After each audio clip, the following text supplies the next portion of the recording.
welcome everyone to the Meshery development meeting. Today is 20th of October, and we can start this meeting with Abhishek's topic on deleting multiple patterns with a single request. So Abhishek, all yours. Hello. So Utkarsh is not here, right? I think he will be leaving the PR. So if he will be coming back, that would be much better. By the way, I can just show it right. Yep. Sain, could you just ping Utkarsh and ask him to join?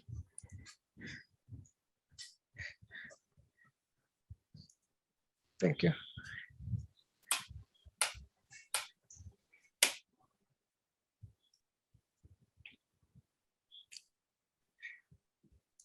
I think like should I start sharing or should I?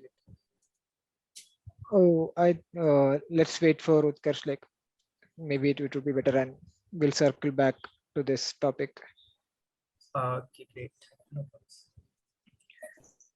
Yep, I guess then Sain, you are up. Would you like to talk about the new configuration form? Maybe a demo. Yeah, sure.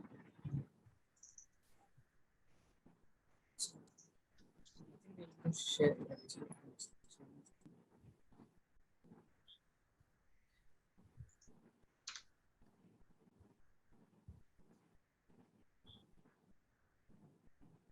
So I put a PR yesterday for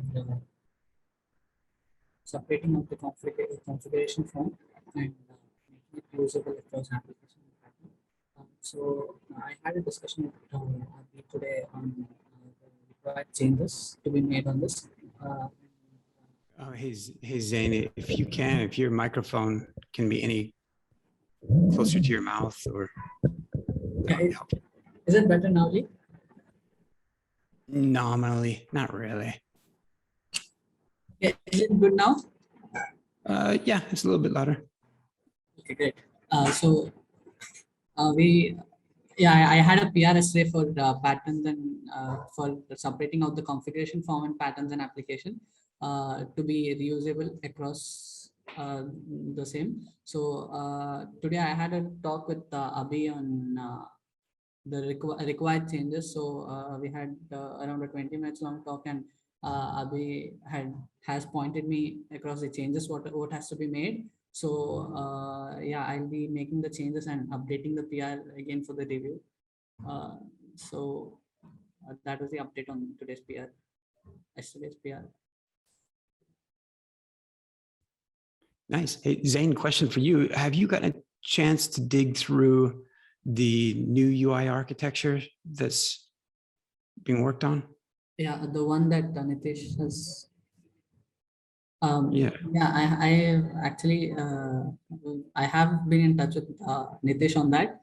I haven't started working on it as of now, but yes, I'll be working along with Nitish on that.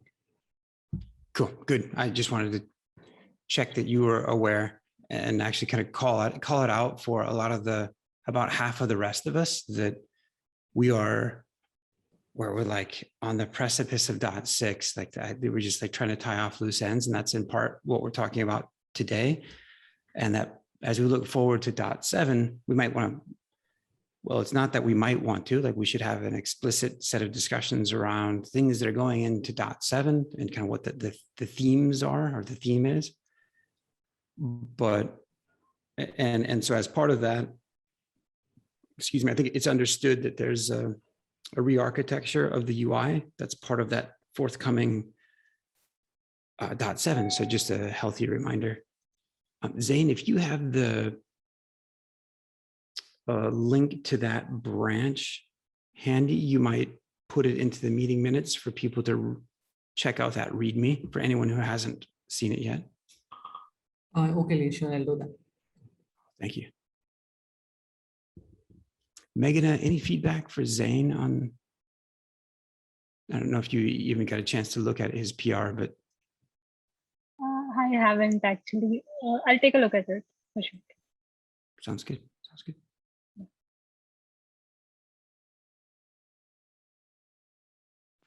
Yep. Thank you, Sain.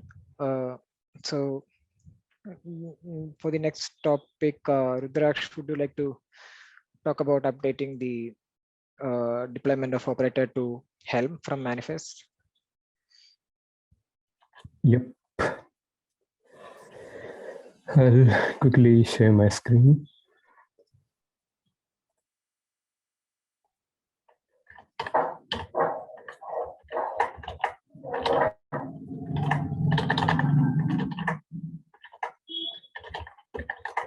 So basically, it's about this PR. In v0.6, we have moved to Helm for installing Meshery, and it would be good to establish uniformity across all deployment methods so that, I mean, when you install using Helm now, so the Helm charts would install Meshery server, operator, broker, and all those controllers. But we have a mechanism inside Meshery server right now, which actually gets triggered using GraphQL subscriptions. And when you visit that operator page in Meshery server, this settings page where you can change your Kubernetes context, you can have the control over there. And if in that case Meshery server doesn't find operator deployed in your cluster, it automatically triggers its deployment. And that actually happens right now using Kubernetes manifest. So this PR is an effort towards changing that from plain manifest to Helm charts. Now, basically, some of the things about this are we don't actually have separate charts for operator messing and all that. They are right now the subcharts, and I might be unaware, but the only way I could think of to install only the operator is fetch the tar which generally contains Helm charts and supply the path of the chart to the Helm chart functions in Meshkit so they can install it. It's a dirty way, but I don't know if anything else exists. This was a little discussion I had with Darren as well, and he suggested a few ways. One of them was using overrides.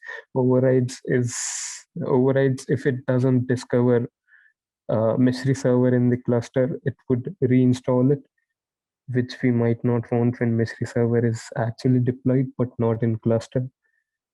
And then there was upgrade. He said we can rather than using install, we can still use overrides and use upgrade instead. But the problem with upgrade would be that it expects Meshery server to be pre-installed in the cluster, so that would again fail. So yeah, this was a thing where we were kind of having discussion. The current approach works. If it feels a little bit flaggy, we can probably give more thoughts on it. And yeah, after that, I'm hopeful Meshery servers are yes. So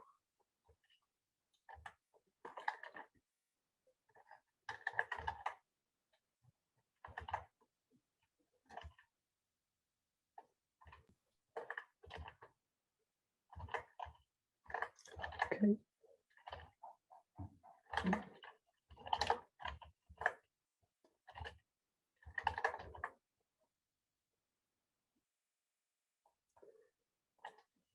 Basically, you have all the control over here. It's generally when you visit this page, operator and controllers get deployed automatically. And a similar thing is happening for us right now. If I show you the logs, it looks for the charts in home directory. Somewhere here. This is the one that we're using. And then it just installs it. So that's why am I getting this message? Participants can now see a screen. Was it not visible up to this point? Anyways, so yeah, this is the thing. Now, a few other concerns with this approach, I was just about to comment them over here as well. When this happens, the charts are installed manually, one by one, and that creates these Helm releases. So if you just do Helm install namespaces, these are installed individually. And when Meshery CTL or a user installs Meshery using Helm directly, only the Meshery release is created. Now, this would create troubles when Meshery is deployed in cluster, because Meshery server would not be able to play with the operator in that case, because it would try to find one of these releases. They don't exist because this comes because when done using Meshery CTL, they come under Meshery release. So in that case, it would fail. I'm hopeful I have that.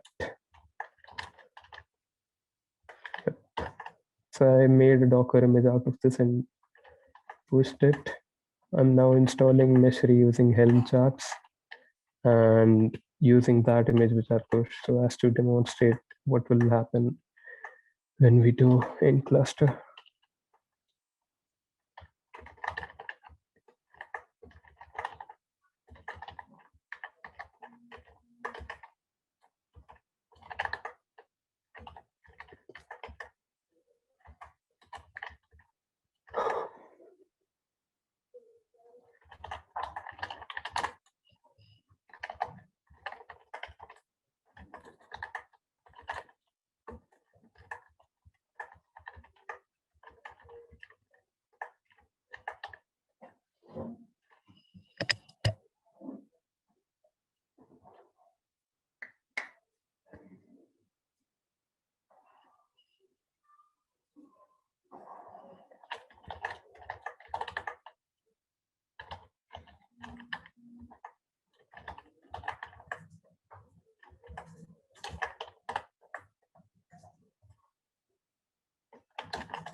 Ah, new cluster.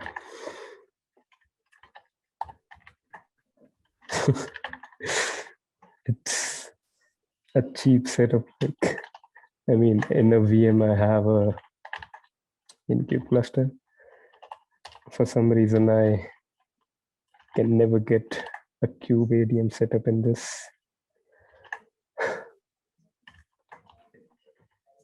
So I just do a reverse proxy.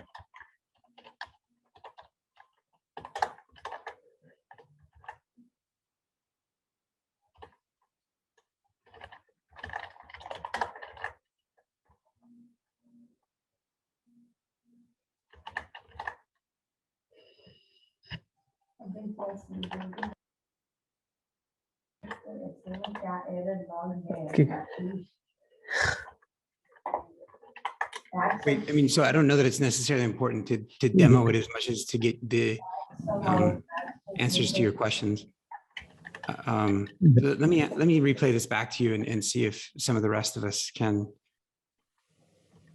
grok all of the considerations that you're having to walk through, because there's a lot of choices and they have different ramifications. So to replay this back to you, it's that when Meshery server connects to a Kubernetes cluster, it checks to see if the operator is deployed. And it does that by looking for the presence of custom resources. Or do you know what it uses to verify if the operator is present? No, not exactly. Okay, all right, maybe not important, but anyway, so it first checks for the presence of the operator, right? Yep. Now recall, Meshery server can be deployed outside of Kubernetes or inside of Kubernetes. And so just for everyone to hold that in their mind. Today, currently in the current version of Meshery, Meshery server deploys the operator using Kubernetes manifest.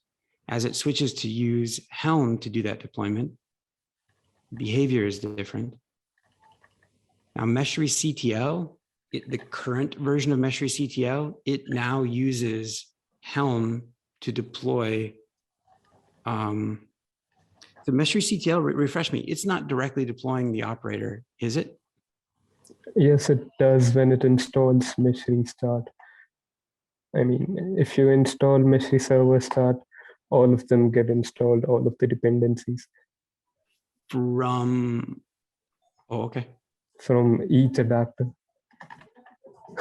Well, I mean, Meshery CTL systems start when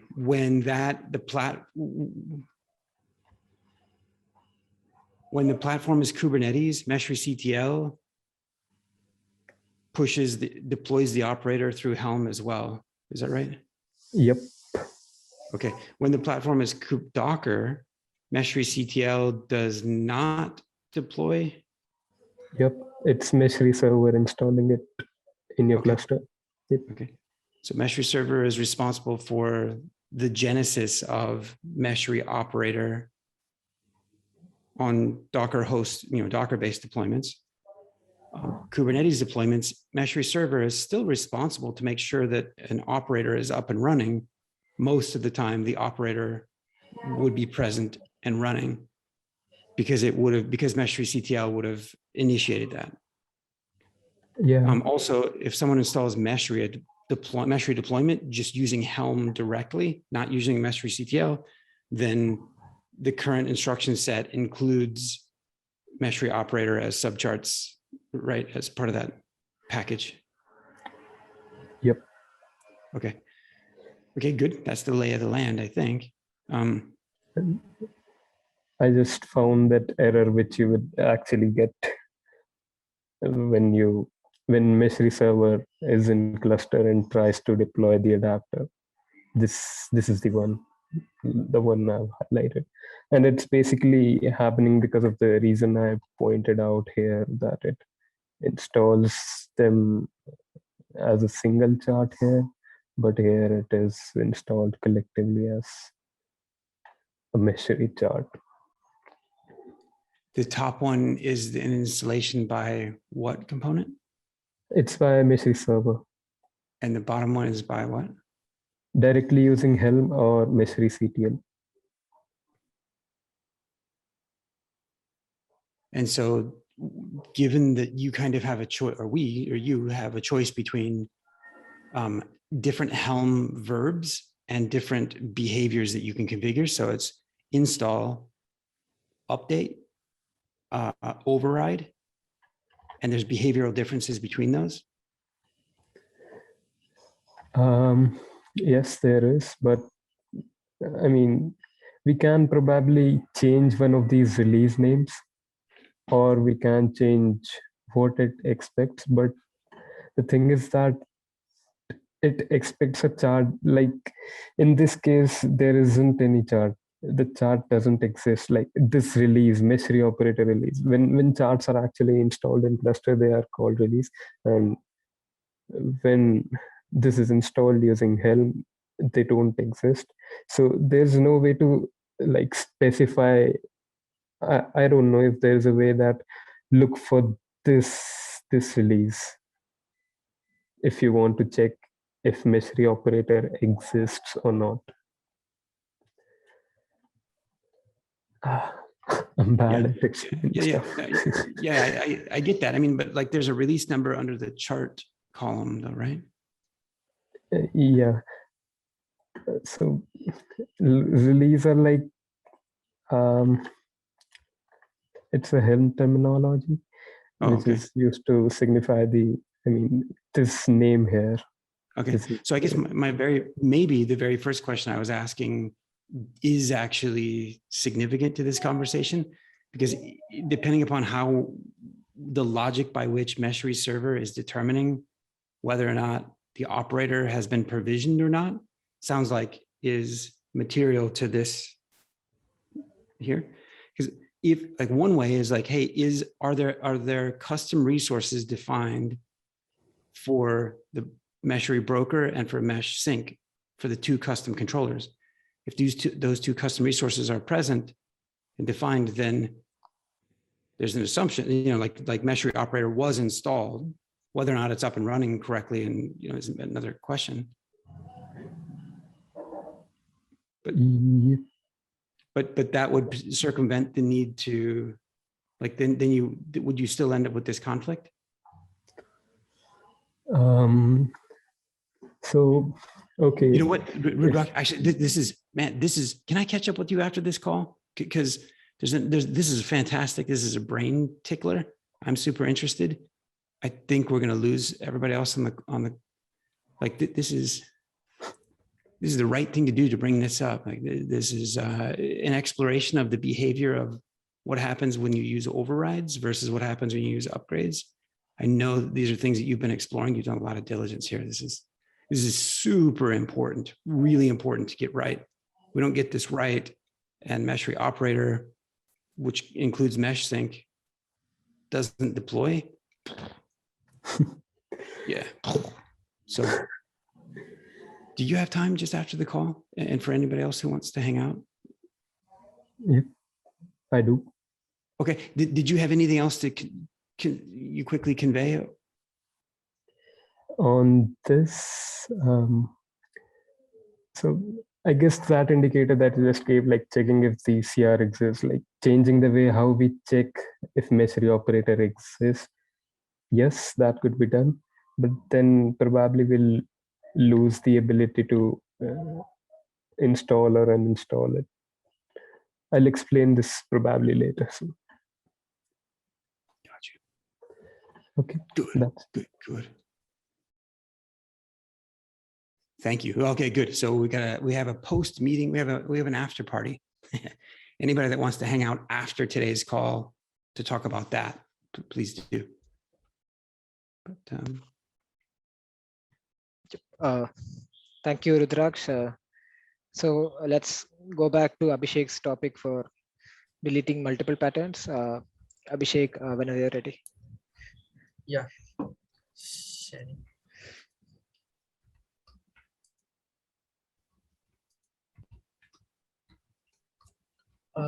Yeah. So earlier we were deleting, like whenever I have to delete 10 patterns for say, I would be making 10 requests to the server. Then server would make 10 requests to cloud, and then cloud would make 10 requests to database, then database delete, and then 10 responses, right?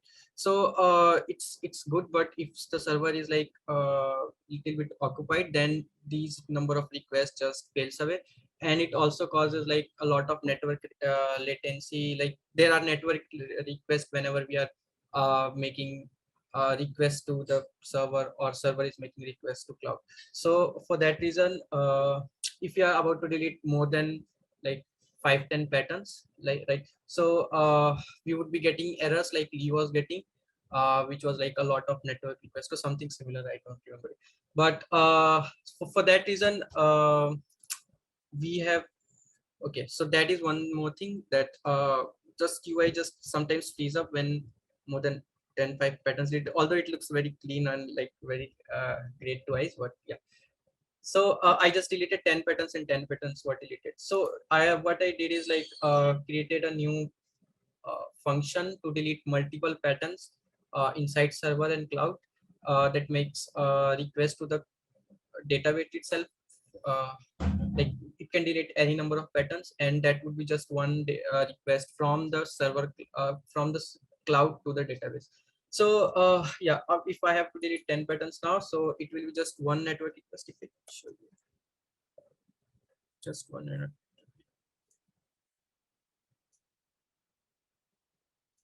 So okay, I just delete. So are you sure you want to delete 10 patterns? And if I say yes, then those 10 patterns will be deleted, and 10 patterns deleted, you will get the message, right? Okay, it's not refreshing. Probably I have to. Okay, it was refreshing earlier. It's not refreshing right now. I don't know why, but I will check it once again. Other than that, that was just the gist. Like all those patterns were actually deleted, and you can see like no records found. Wow.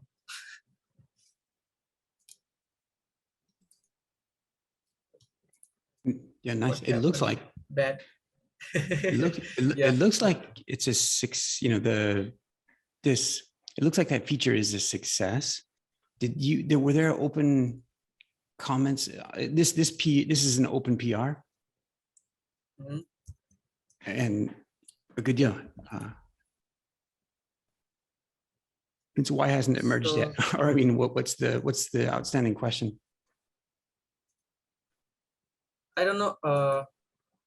It needs a review first of all, so it can be merged after that. Other than that, I just see like it's not deleting. It was actually earlier.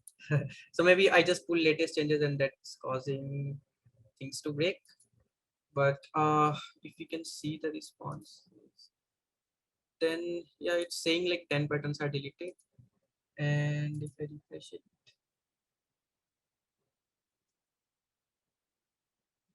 so I'm getting 200 response from the post, which is I think not good, right? No, 200 is great, good. It's for adding new files that it should give 201, but I'm making a post request for delete, and 200 is for like the successful deletion. So yeah, I just deleted it. Maybe this was not working, I don't know, somehow I just clicked cancel or so that's why I just uh, had different thought. Other than that, you can see like the patterns are getting deleted. So I deleted just 20 patterns with 2 requests. Other than that, if I could have deleted it in the previous way, then I could have made 20 requests, and then server would be making 20 requests to the cloud and so on. So yeah, that was on the PR. So I'm just about to resolve the merge conflicts. So yeah, it is highly dynamic place where everyone is writing code, so that's why we are getting a lot of merge conflicts just after 1 or 2 years. Okay, so that was it, I think. Can users delete more than 10 patterns? Yes, definitely. They can delete any number of patterns. Like uh, 25 is the like at one time we can show 25 tables in 25 rows in a table, and all the 25 patterns can be deleted at once. So yeah, I have to just upload 25 now, so that's Is this, yeah, very good. Is this bulk deletion supported for other content types as well? other content types means for filters and applications. Yep. No, it's currently for patterns only, because I just want to have like a thumbs up or whatever we call success. If it is like, so we can just copy and paste to the other things also, like for patterns and applications too. So if it needs some optimizations, then definitely. Other than that, I think the PR is up for review, and it's just about like one merge conflict. Like this is the only thing. So it will be like, yeah, it will be done. So getting back to question, it can delete any number of patterns like 25, 40, 50, whatever it is. It's just about the database has the ability to delete, right? It should have. So yeah. Nice. Any one thing about the different types of content that are here that's I think some of you have taken some steps on is to avoid the copy paste, to have, like bulk delete is a good example of an operation that would ideally be implemented once and is applicable to each of these. I don't know that the way that our resources, our endpoints between GraphQL and REST that I don't know that that's easy to avoid, implementing multiple times. Which actually leads me to one of the questions I wanted to ask is this patterns table, is it subscribe? Is this a subscription, a GraphQL subscription? No, I don't think so. It's fully managed by the REST APIs. So there is no GraphQL in the patterns page or filters page or in any of the configuration. I don't see it. So. Cool. So as part of the .7 UI re-architecture, one of the goals is ideally to eradicate the use of REST from this client. And so such that when you delete, 8 patterns, that the user would not need to refresh to see the fact that those are gone, and then, have 8 more loaded. Okay. So, yeah, yes. Other than that, it doesn't need, we don't need to reload it from here. It will automatically, after deleting 10 patterns, then it will fetch, it will make a new network request to fetch like what is the new data, and it will just show it. So we don't have to refresh it. For the first time, I don't know, maybe I said no to this one whenever I was getting, no. I said yes. So I don't know. Cool, that's okay. It's not necessarily a big concern in this release.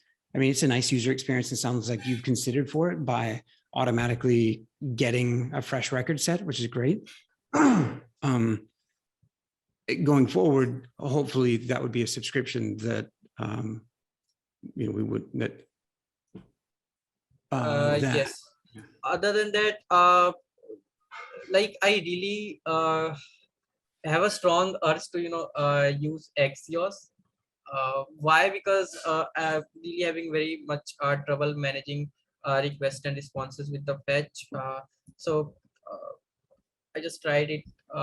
In this case only, I tried a lot of different things to simulate the best user experience, but due to some reason, it's due to the way fetch is being used. Maybe whenever we have Meshery cloud stopped, so maybe cloud is cloud, so it can stop at some time. So it just don't get the error request. It just returns back returns back 500, but it is not taken up by fetch. It just says like it's okay, so 200 whatever. So I don't know if we are if there is a problem with the fetch where we have return fetch request, the central point from where we are making all the API request call. If there is a problem or something else, for some reasons, good.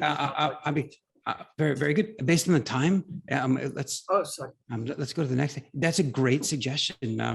I think you've written some stuff about it. If you haven't already dropped it into the Meshery UI channel, please do. Or if you already have, just kind of call attention to it again, and yeah, let's review a written proposal. So it sounds like, and I'm assuming that Axios works, complements the .7 redesign, re-architecture as well. Okay. Just one question: will you create separate endpoints for deleting applications and filters, and copy the entire logic? Definitely. I think we have to create different endpoints for filters also, because it is actually managed by the different endpoint. Is that your question? I mean, why can't we do it with a single endpoint? Deleting filters, patterns, and applications with a single endpoint, right? Yeah, we can attach extra metadata about what kind of content we are actually trying to delete, and at the back end we can figure out and call appropriate functions accordingly. Okay, that sounds good, but what I saw is like filters are managed on different endpoints, like the fetching of filters and fetching of patterns are actually different. For that reason, I just thought like deleting it would also be handled differently. Other than that, it also looks great to attach things on the metadata, since patterns, applications, and filters are some way very much related to each other. So yeah.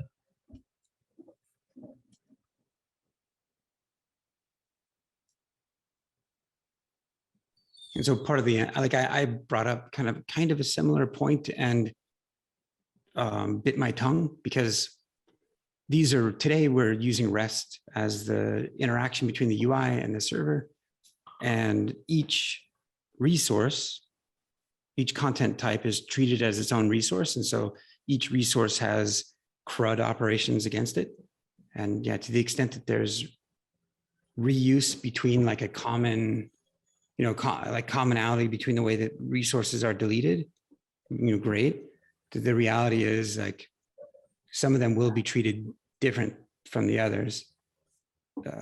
So yeah, I don't know. It seems like, yeah, it seems like we're going to carry that forward to, like, if you scroll to the right a little bit, I think we have some of the implementation of GraphQL for those same resources.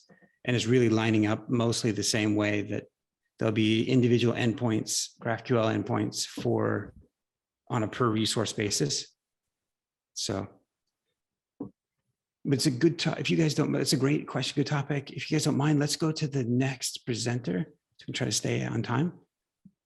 But do follow up, in chat, if you think that we can more intelligently not repeat ourselves. I don't know that we can. Thank you, Abhishek. Next up, Manav has some update on some bug fixes in the with Prometheus. So Manav, would you like to? Thank you. Okay. Hope my screen is right now.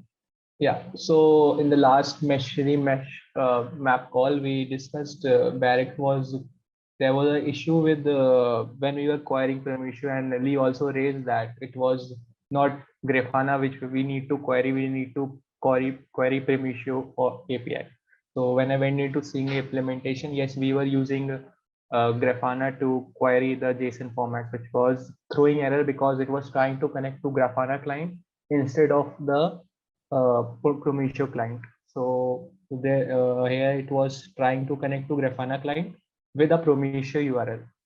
So it was throwing an error that no client exists. So I replaced the code with the API of Prometheus query. So we directly query now Prometheus for the Prometheus segment of the fetching matrix, and we receive the data.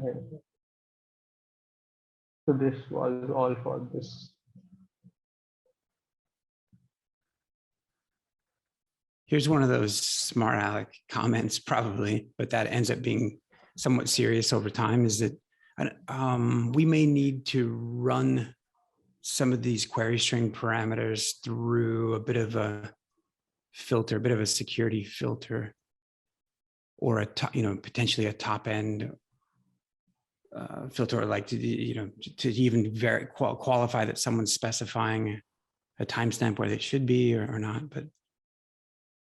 but directionally, or at least like of this implementation, Manav, like actually, can you demo? I don't know if you're in a place to like just show at least what you're talking about, what this is fixing, because it's really powerful, and Neha will be pretty excited. Yeah, I think that Barrick has raised. My server is not yet up, but I think. Yeah, I would like to see this. But it's fine if your server is not working. I can connect with you offline. Yeah, so the error was Barrick has raised it. So he was trying to connect, but there was no results from the Prometheus query because the client was offline. Because we are trying to fetch Prometheus query from Grafana. Grafana doesn't connect to Prometheus URL. We are giving it port 9090 to Grafana to connect, but Grafana runs on different port, so it will not connect eventually. Yeah, it runs on 3000. Yeah.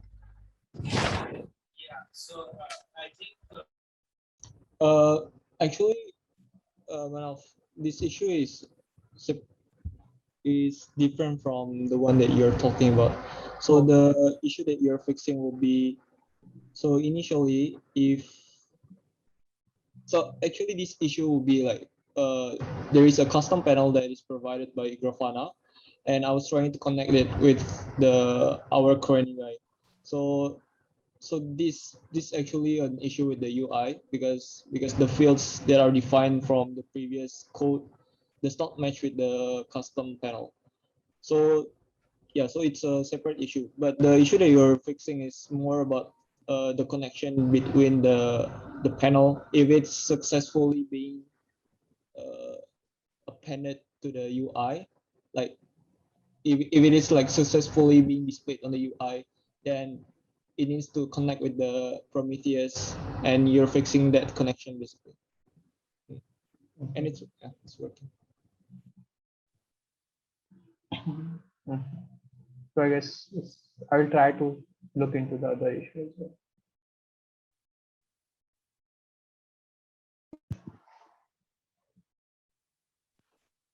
Any other comments here? But yeah, I guess just to clarify, with this PR though, the ability for a user to take any custom Grafana board using a Grafana board's JSON description to paste that JSON description into Meshery's metrics settings, that this fixes that such that they can query any Prometheus metric that they want to, right? I think there should be a test for it because currently there is a roadblock because we cannot display the custom panel. So the thing is, we need to fix the custom panel first, and if we can display it, then we can check whether the custom panel works with this code basically. Yeah, the connection is tabbed corrected, but the display is not there. Few queries could go through, but not.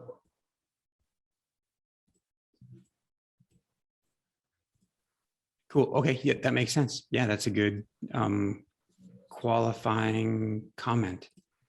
For everyone else's not like understanding, just for context for everyone else, is I think what Manav and Barak are saying is that the fix that this is a good fix. There's another step to be taken beyond this, but when that other step is taken, the goal is, or this functionality will be restored. And the functionality is that Meshery connects to, right now, either a Grafana and a Prometheus. If a lot of you might not have noticed, you might have noticed, you might not have noticed that if Meshery connects to a Grafana, and it will read in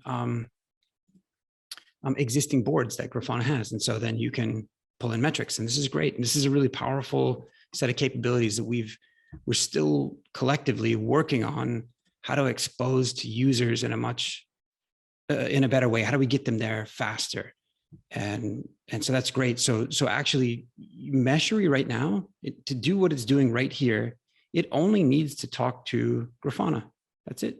It doesn't have to connect to Prometheus to do this. Grafana, Meshery talks to Grafana. Grafana in turn talks to Prometheus that has all of the metrics that have been collected. If the user says, well, rather I would like to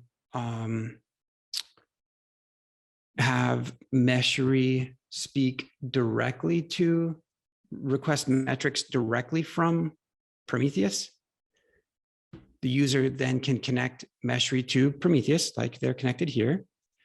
And then when the user says, okay, well, now that you're connected to this one, I would like for you to pull over average CPU or whatever they want, what metrics they want to collect. The current user experience is here, is that they describe that using Grafana markup, a Grafana JSON board descriptor, and they paste that in here. When they paste that in, Meshery interprets that, forms a GraphQL query. I'm sorry, a PromQL query, forms a query to call Prometheus and retrieve the data. So more direct connection. And so this is not a good user experience here. I mean, it's cool that you can create whatever board you want and paste in, well, up to the point that that next step is taken around, you know. Leave one question here. So when you paste the board here, does it, populate the boards on Grafana panel? I mean, the board is, you have pasted your custom board, but the UI want to see the board. Does it automatically populate on the next Grafana side? Barak and Manav know this, but I think that's the second bit about, like, I think they're going to say, can you ask that question in Slack? Sure. I think that's the intention, but I think there's a caveat to it. So for example, Next up is Manav has another item to discuss. So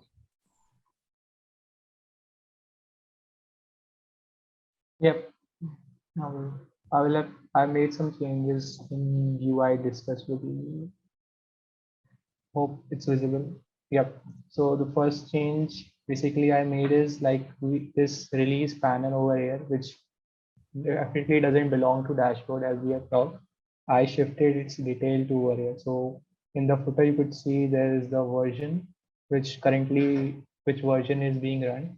And then when we expanded, we could see more details about it. We could visit it. And if we are not updated, an exclamation mark over here will appear as stating that we are not updated to the latest version, and we could click and go to it. The second change which I made is the scroll bar. So if you could see initially, the scroll bar was the native scroll bar, which is a block diagram with gray fill color. I updated that over here. It could be visible more precise over this one. So I updated this scroll bar.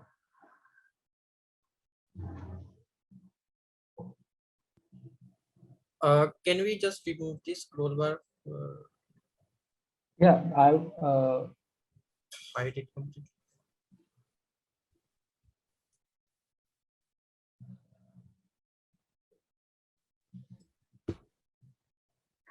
so nice, good. I think Manav cut out for a second, but yep. Yeah, so what question I basically asked, do we need the scroll bar over here? So it should scroll to these content only this much, or should it scroll to these icons only also?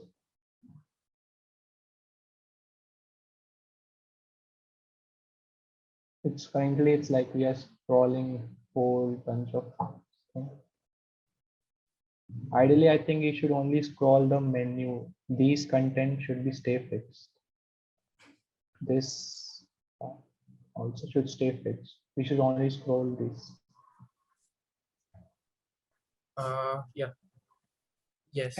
I think that would look better if we only scroll through the content.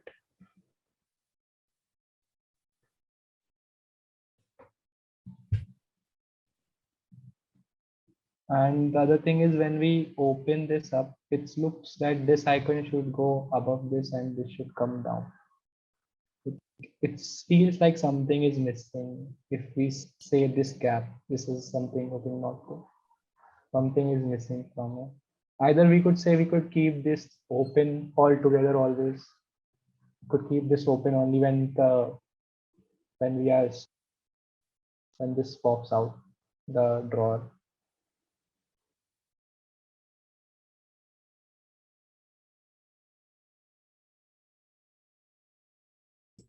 Manav, yeah, for my part, I totally agree. I'll send a video recording of a different style interaction for inspiration. If you just go into Google Docs, you'll find on the right-hand side, actually, this will actually facilitate us getting back to the next presenter. so here's a Google Doc. This one's tracking meeting minutes of various things. So it's probably pretty small on a lot of your UIs, or a lot of your, it's probably small in your, anyway, here's a Google Doc. You're doing stuff. There's an extra menu over here for add-ons and things that I don't use right now. And so for me, it's like, well, yes, I would like to hide this panel and check out how slick that is. Whoa, the panel is totally gone. And there's just a little overlay. It pops out. I'm like, hey, that's some pretty decent inspiration for kind of a way to save space. You can see there's another, isn't it? Let's see what happens when these two come next to each other, or don't they? Oh, they don't. One chases the other. But yeah, so that's, think about that if you would, like that we don't need for them to be, we're wasting a bunch of space. So who's next?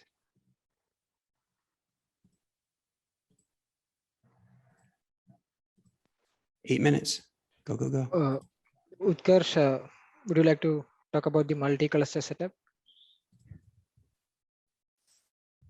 Yeah, actually, it's not much. It's just note that after we make the big release of Meshery version 0.6.0, there is a PR that is trying to introduce multi-cluster support in Meshery. A bit of Meshery still supports multiple cluster. You can configure it to talk to more than one cluster at a time. So now this particular PR is attempting to support communication with multiple clusters at the same time.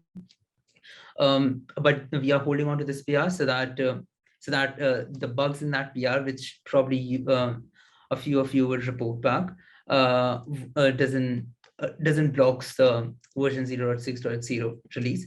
So the note that I want to give in here is that I have written down some instructions in Slack, and I wanted to paste it in here, but they were quite huge, so I haven't pasted them here. If you would click on the instructions link on the Meshery development meeting minutes, you would see our thread.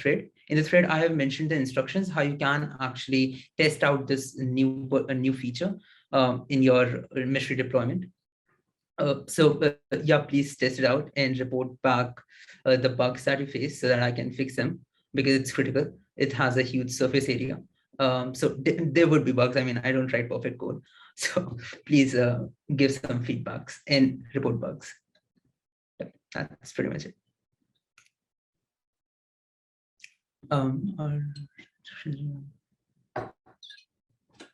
Yeah, right now, no, we have written them down only in Slack. I'll, should I paste them here? Because this is persistent. I mean, should I paste the instructions here? Would that help? Or yeah, I think so. As a matter of fact, Aditya or Michael and others. So by the way, just a brief history, when Mr. Gefeller, one of the Meshery maintainers, joined our small gang and he grew it significantly with MeshKit and a bunch of other things, that one of the things that he had, acknowledged is that we've got a lot of tribal knowledge that is ephemerally put into Slack. And so it's taken us a long time, but we brought out two other mediums, email and the Discuss forum, both of which are persistent. And we're not using the email a bunch. Think about this a little bit, like, hey, anyone, like, this is a great, actually, so I think an immediate answer is like, this is a great thing to put on the Discuss forum, like as a, hey, preparation for, usually I think we think of a discussion forum as like user-facing type questions, but that's doesn't have to be the case at all. And so that's a good one. But also if the rest of you would think about your prep, like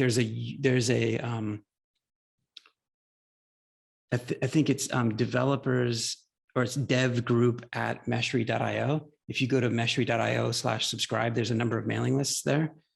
And so there's a maintainers mailing list. There's a a contributor's mailing list and a user's mailing list.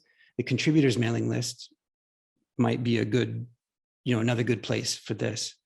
And so it could be that, Utkarsh, you took advantage of both. You made a post on Discuss, and then you sent out an email that briefly describes it and has a link to Discuss. Food for thought. Cool. All right, that's good. That's really important testing to be done. Aditya, guide on system checks. Yeah, Navindu, could you open up the PR for cross check? So here's a brief. My task was to create a documentation page for system check command on Meshery CTL, since there was no page regarding it. So also I had to create a guide which will help users to what you can say, how to perform system checks using Meshery CTL, and along with some FAQs in it. If you could see, like, there will be mentioned some kinds of deployment checks, what are its kinds and how to perform them. And then a separate set of FAQ ranging from pre-flight adapter checks, full, and even what are the some of the requirements of Meshery, what Kubernetes version I need, what version of kubectl, and much more. This is still in progress, but for an hour ago, I updated them. So yeah, that's much of it. So any feedback of this? One thing that we might add here is the actual output of the system check that shows a successful test. So maybe users can correlate with that. Yeah, okay. Because yeah, like the plan here is to, like, we will be pointing more users to this command to ensure that their environment is ready. And I think Piyush is working on a command that would create a diagnostic bundle that with which they can directly open up an issue. So this is pretty important, and like we will see more changes in this doc in the future as well. So yeah. Alrighty. Any other feedback other than the screenshot? I will add them in the exchange. Yeah, I mean, yeah, part of the problem with showing output or showing a screen. By the way, if we're going to show output in textual format, we probably wouldn't want a screenshot. We want it to be part of the problem with doing that is, like, it's going to change. And so but that's fine because Aditya is here and it helps keep this stuff fresh. Aditya, this is fantastic, man. I mean, like this would be highly referenced. It'd be something that a lot of the users come by and they're like, oh, I couldn't get it deployed. Like, oh, did you check out this guide? And then hopefully the system check itself really kind of gets them through what's going on. They may need to refer back to this guide though, when a particular check fails. And Piyush, who's not on the call, has made sure that through Meshkit or through the error codes, there are specific error codes for each type of failed check, of which we would do really well to describe in full within your guide. Like, and if the guide ends up potentially being renamed to like troubleshooting Meshery deployments, yeah, you can imagine it being fairly highly referenced. And within here, it might be that what you have now becomes, or the bulk of what you have for system check becomes a section of the guide. It's like, here's how you can troubleshoot using system check. Here's the FAQs that you have. Like, here's if you're in Docker, and here's if you're in Kubernetes, or here, but that all can evolve over time. And so this is great. Like, for my part, can you scroll down the page if you would? For my part, yeah, I still don't. I think we have a Google Doc that the design spec for system check that has a list of what all of the checks are. Well, it'd be great if we could copy and paste that list into here. And then that list actually provides you with good structure to fill in, saying, well, this is what this check does, and this is why it's needed, and this was why it might possibly fail, and then this is what you probably want to do if it does fail. And that would be awesome. So Okay, how's then. that for feedback? That's greatly. Oh, this is great, man. This is great. Yeah, cool. What should I have in order to run full scale? Cool. Okay. Yeah. I just mentioned them in layman terms so that users can easily understand them. So Yeah. No, actually the one where you said, is Docker alone enough to run Meshery? Like that's a good, by the way, always capitalize Meshery or risk getting slapped on the wrist. But okay. The answer was, pretty great. It's like, you could even, like, just to improve upon it really quickly, I'll say this, that instead of for basic tasks, or you might say for basic tasks, and then give an example of like performance management, generally that category of functionality works without Kubernetes. But for any lifecycle management of service meshes themselves, like you got to that you're going to need a Kubernetes. So performance management works without Kubernetes, but kind of the rest needs Kubernetes. That's great. Thanks for doing this. Yeah. Okay, we're a couple minutes over. Who else? I know Shubham had an item.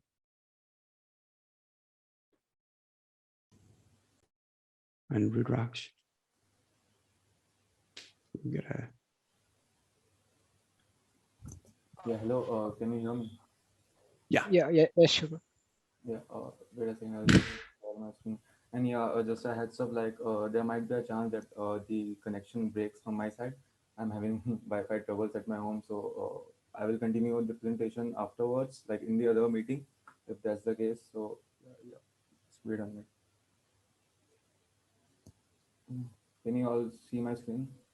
Mm-hmm. Okay, so initially, the issue that I observed in this doc page was basically that the link, the page link itself was present in the suggested reading section. Like I found that a bit redundant because we are on the page itself, and there was a link for it in the suggested reading section itself. So yeah, I created a PR around it, and then I suggested that maybe we could make a reusable component for suggested reading section, because this particular section was repeated in many pages.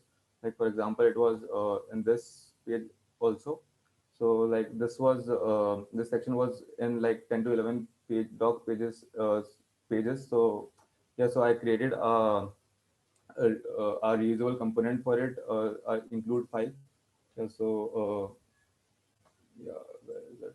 Yeah, so this is the component which was created, uh, and this was replaced in other files as well. Yeah, so you could see that network connection is there here. Yeah, so this decreases the code size in other pages as well, and the other things which I changed in almost every file was that I felt this contributing Git flow and these contributing UI and contributing guidelines page were having a parent page which was contributing. So I changed the link of every page, because it will indicate that contributing will be the parent, that this link is the parent link for this link. So yeah, I changed that as well. uh, yeah, the PR was merged. I just wanted to show that these were the changes that I made. Yeah.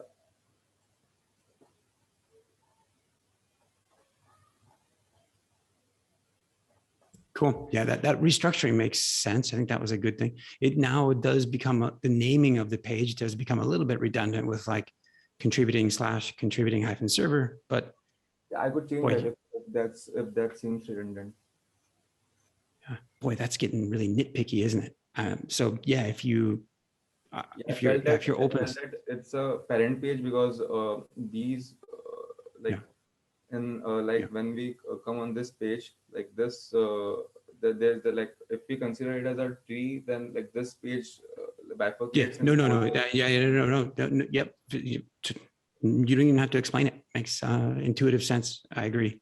For my part, I agree. That's great. I'm just trying to be brief. And yeah, thank you so much for the suggested reading. Like, yeah, hey, we're Aditya can tell you all about not repeating ourselves.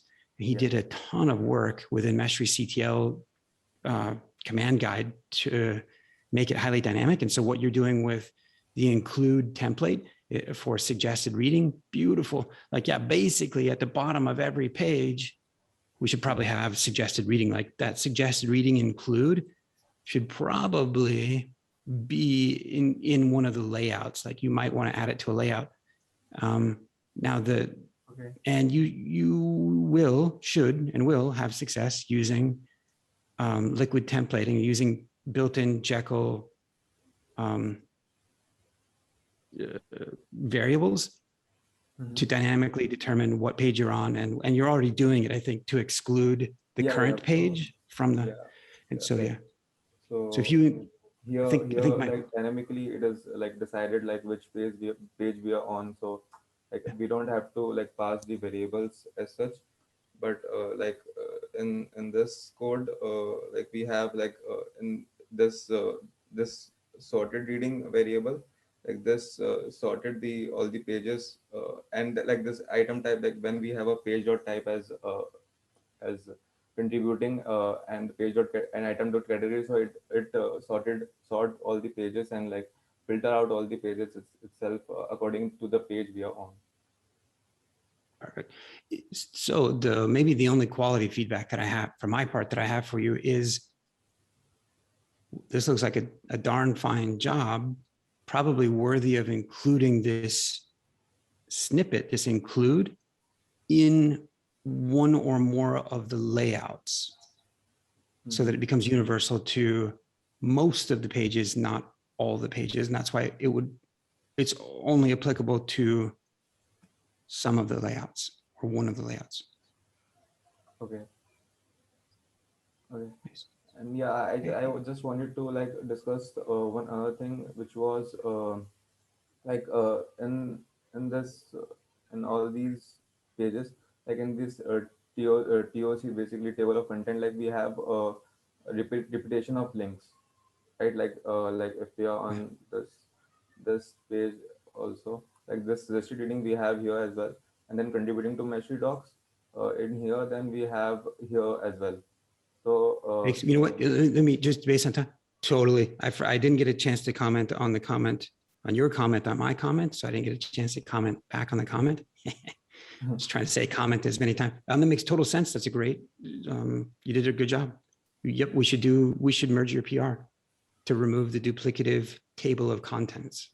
Yeah. So this I just made a single line change because the TOC component was included like two times in the page layout as well, and as well in the default layout. And the page layout inherits the default layout, like page layout has the, let me show you. Yeah, so page layout includes the default layout. So when this particular table of content was included in page, and as well as it was included in default as well. So I removed this. I just made a single line change in which TOC was removed in page, so that only the TOC which was present in default layout, only that would be seen. Yeah. So this PI is not merged yet. Yeah. Beautiful. Cool. I won't repeat what I said before you started. Yeah. Which is great, which is good. So Rudraksh, of your next item that we skipped on the OSM adapter, are we skipping that today? Yep, I think we can skip it and catch up on Slack. Beautiful. Shreyas, do you mind? We need to get some updated docs for the app mesh adapter. So by the way, all of you that are on the call, there's a gentleman, Theodore Salvo. He joined the Slack a couple of days ago. He's from AWS. He focuses on containery things at AWS. He scheduled a meeting with the app mesh team for this coming Friday at 6 p.m. Central Time. You're all welcome to come. Let me know if you're going to be up at that hour. That would be 4 p.m. Pacific. And we'll get you the info. We'd spoken to them like a year and a half ago, but Meshery is in a much different place now. And so they're just, I think they're interested to see what's going on. And so it'll be a good time to show off the new now beta adapter for AppMesh.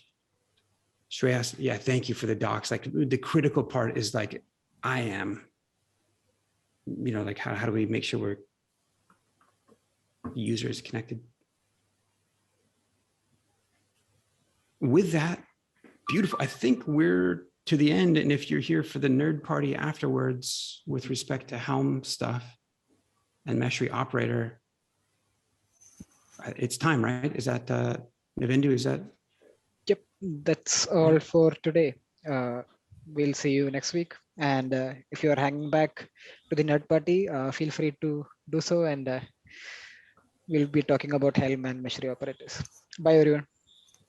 Bye. Bye, everyone.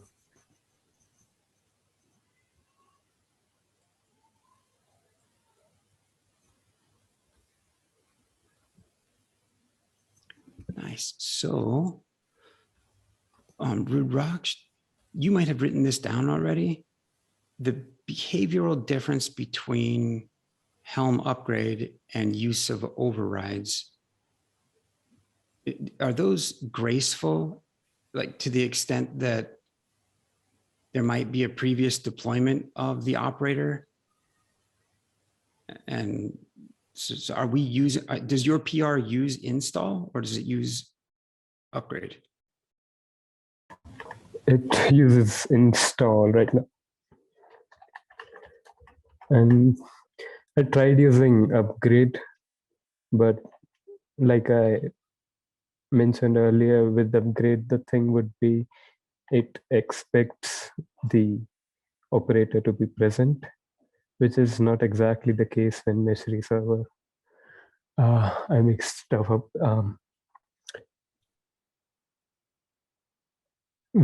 With upgrade, like when we'll use upgrade, we'll probably set override values and ignore others of them.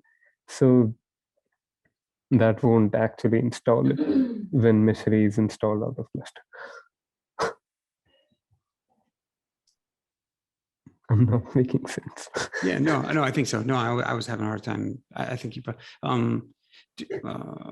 do you, in your mind,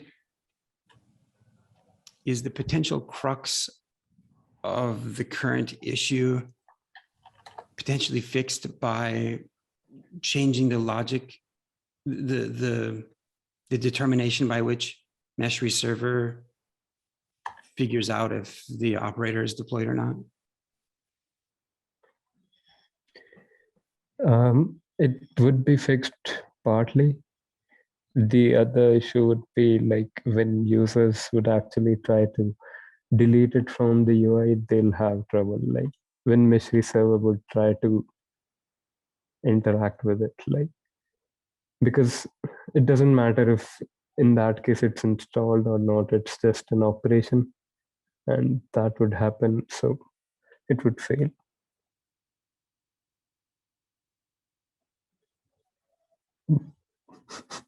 Yeah. Wait, no, I mean, you got it. Yeah, on that piece that you didn't fully describe the situation. Like, so if users that go to the UI, if Meshery, if Meshery server is connected to Kubernetes, but for whatever reason, the operator is not installed, that won't be a problem, right? The people will click to install it and you'll run. Yeah. Okay.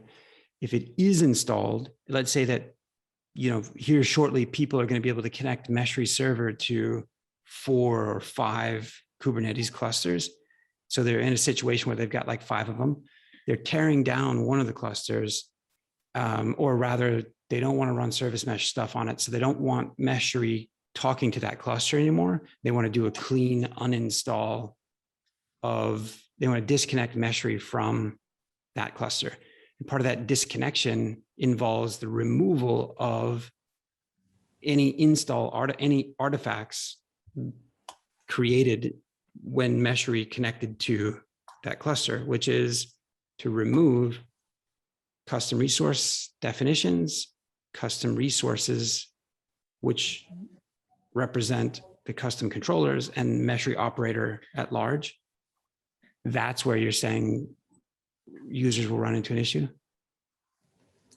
Yeah, so this PR right now doesn't, I mean, when you switch context, it would delete all of those CRs and all that stuff. Okay. And I actually got a little lost in the question. In what I just said? Yeah. Oh yeah, no, you actually, that's good. That's, yeah, I'll be more concise, which is, yeah, when a user switches contexts, when a user is in Meshery UI and they take a Kubernetes chip and disconnect it, they delete the connection. We want to invoke the operation to do a Helm uninstall, proverbially a Helm uninstall of the operator on that cluster. Yep, that happens. A complete cleanup would happen. Oh, nice. Okay. In your mind, the caveat that you were describing that users would run into in Meshery UI, what is that? When the new cluster would be connected, the new kind of, I mean, Meshery server would actually install the operator and controllers on it. And even that won't be an issue. If you just talk about single cluster, and if like we have this functionality, we can disable the operator. So if people just go and disable the operator by clicking on that toggle, that won't work. That will not work? Yeah, because Meshery CTL was used to install it. It installed it with its own thing, like with a different Helm release. Meshery server is now trying to find a different Helm release, which it doesn't find, and thus it fails.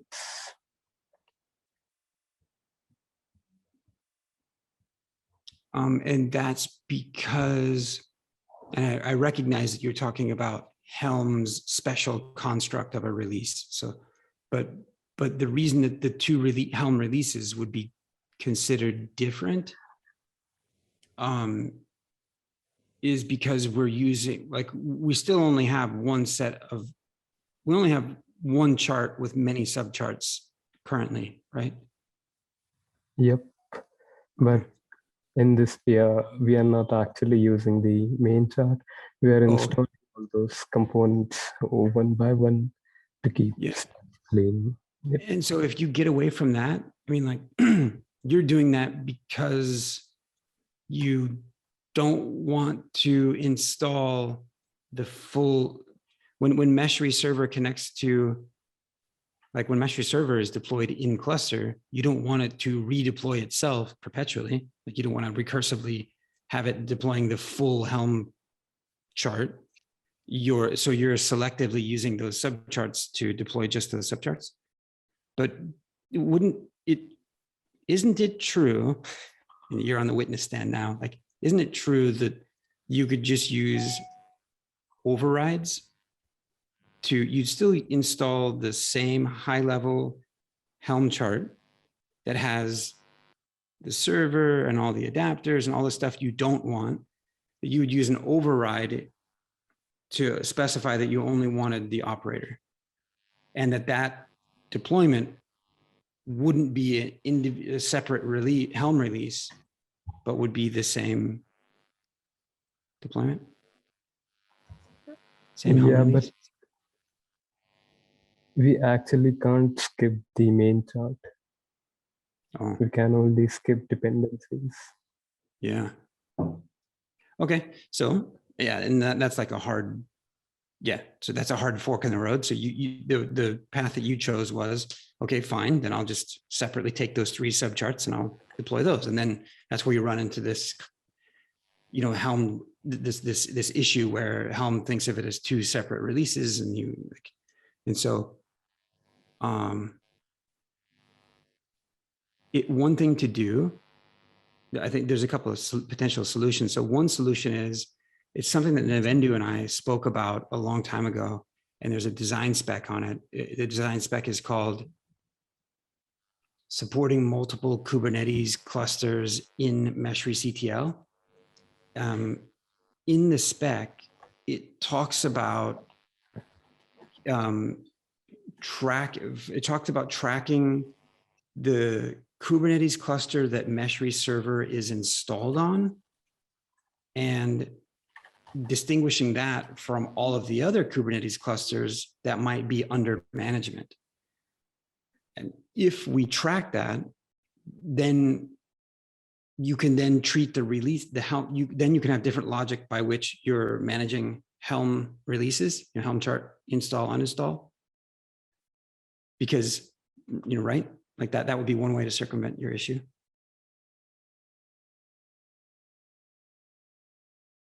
Right, because your issue, right, thank you, Barak, because your issue right now, rather, does that make sense or no? Uh-oh, we lost him.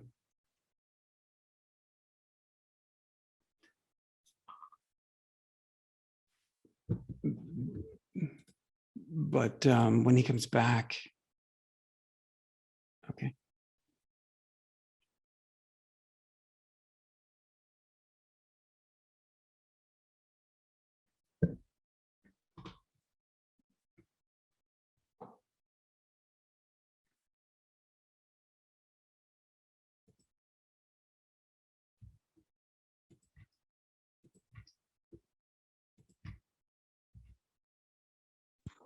Rudraksh, are you there?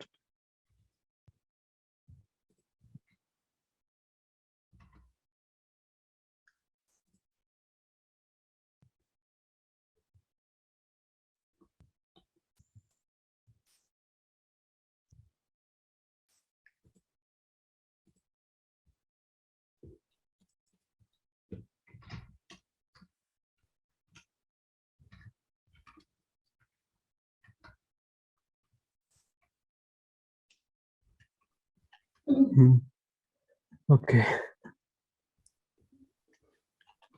Did you hear the last thing that I said about identifying which Kubernetes cluster Meshery server is installed on and treating that as different from the Kubernetes clusters that Meshery server is connected to? Nope, I couldn't. Okay, yeah. So a little while ago, can you still hear me? Yes, a second. Okay, very good. Navendu and I spoke about how to augment mesh config so that, and I don't know that this is appropriate to do what, like, I don't know that we should go off and do this in Meshery CTL. This is just a design proposal at the time. Maybe it makes sense, ongoing, but one of the things that were forced to try to figure out inside of this proposal was to create a qualification about the types of Kubernetes clusters that Meshery is interacting with. And we just made up some terminology. It was better than George, or I used Rebecca this morning for something else. We actually gave these things a name. We said a managed Kubernetes cluster is a cluster in which, is a cluster in which the operator is deployed, but Meshery server is not present. The Meshery Kubernetes cluster is the one in which Meshery server is deployed and Meshery operator is deployed as well, because the operator gets universally deployed across everything. And so since you have a fork in the road here about how to treat Helm deployments of the operator different between when Meshery server is deployed and when it isn't, if we began to, this is one of the solutions, is to just track an attribute of that Kubernetes connection and to understand, is Meshery server running in this cluster? if so, go this way. If not, go that way.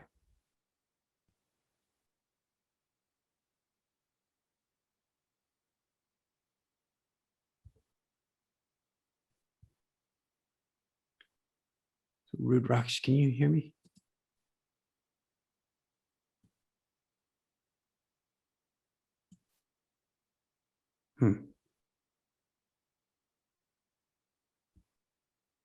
Yeah, I don't.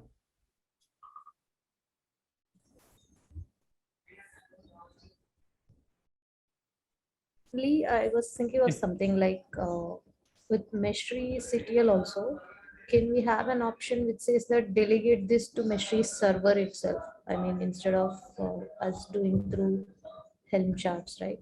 That way, maybe we will have some consistency, right? Yes. Yeah, that is a solution. Here, I'm going to say this next statement, not in disagreement with what you just said, but in explanation of why it's the way it is today. The reason why we have multiple, like, it's funny, I went round and round with Abhishek Kumar on this in the past. One of the things that what Hussein is pointing out is like, hey, shouldn't we just have isn't it less complex when you just have a single manager for a component? You know, a single manager controls that thing. And so right now, for the most part, it's Meshery CTL is the controller of Meshery and all of its components. We could do two things. We either, you know, so Hussein, like to your point, we either have Meshery CTL control everything, you know, control all the deployments, or Meshery only server, yeah. Yeah. Okay, And so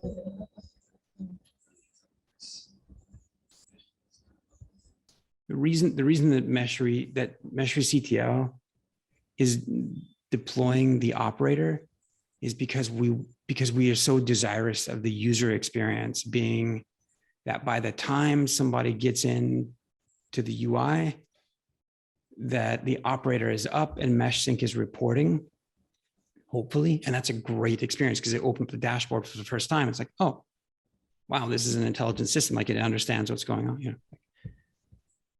And if not, it's like, okay, they go in, or, you know, if not, it's like, you know, we can, it'll, you know, yeah. yeah, I got it. Like user experience, right? Yeah. So Rudraksh, the thing that we just described about treating the clusters differently, oops, we just lost him. Okay, anyway, I don't think it's going to work out for him today. Unfortunately, he's going to be out tomorrow. His dad's having surgery and he'll be out for a couple of days, which is going to be unfortunate because it's going to impact the .6 release. This isn't the only way to skin this cat. So Hussein just presented one that would fix the issue. There's no more fork in the road. There's just one road, is what she was saying. So another way to solve this is to not have Meshery server in the top level chart, have Meshery server as a sub chart as well. So what gets deployed in the top level chart? Nothing, or not much. And so.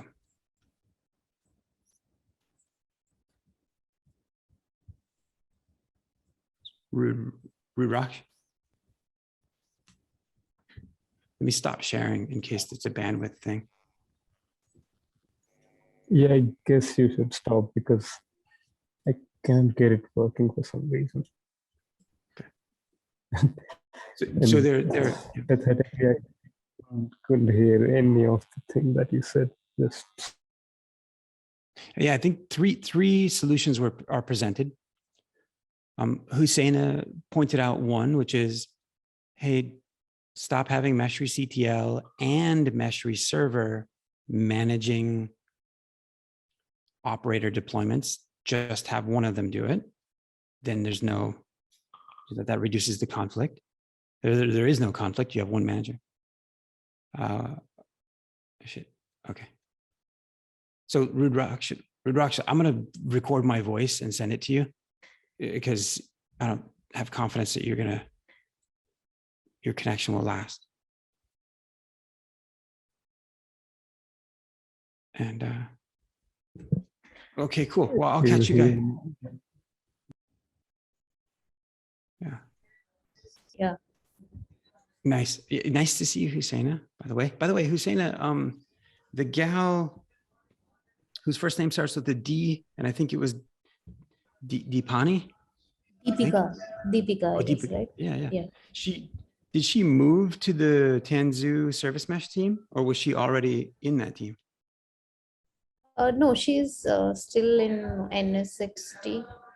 Oh, I see. Yeah. Okay. Oh, okay. Gotcha.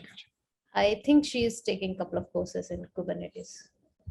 Oh, nice. All right. She might even be taking VMware's Academy, VMware courses. Cool. Sorry, I didn't get that last thing. There's VMware Academy course. Yeah. Yeah, I Yeah. think she's taking something outside as well.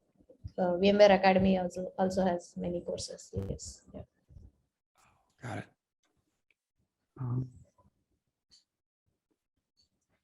Well. Okay. Yeah. Have a great day. Okay. Yeah. No. Thanks. Yeah.